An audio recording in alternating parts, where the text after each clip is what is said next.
Another example, real-world example of how pressure can affect solubility comes in scuba diving. Oxygen in your bloodstream while scuba diving. It's called the bends, and it's a very dangerous condition that can happen if you submerge too quickly, if you're scuba diving. It can cause bubbles to form in your bloodstream, which can lead to joint pain, strokes, and even heart attacks if you're not careful, if you don't abide by the rules of diving and the decompression rules of surfacing. What happens is you have atmospheric pressure while diving. These are your depth.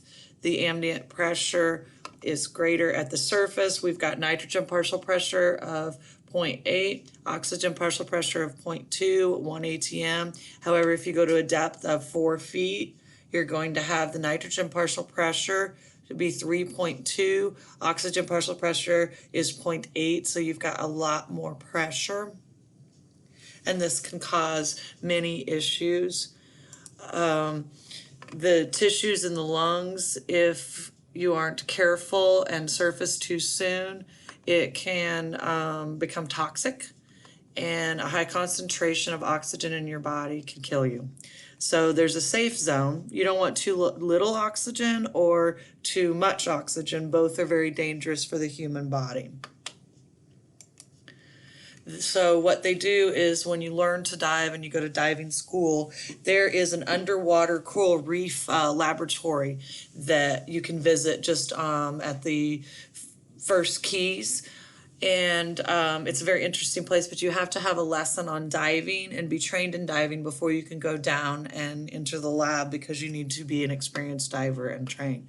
So here are the charts that they show you when you go to do something like this. And this shows you if you're going to dive to a depth of 60 meters, this is how you need to stagger the run time to allow your body to adapt and to avoid dangerous conditions of the bends.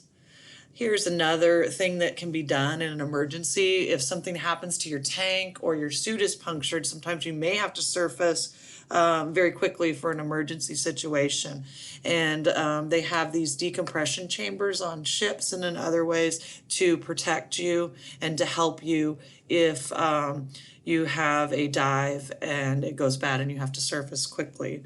They've learned this over time, having people get the bends and not surviving. There's a chart that tells you how long you need to stagger and how much you need to wait until you're ready to be on the surface. Other factors so that was a factor for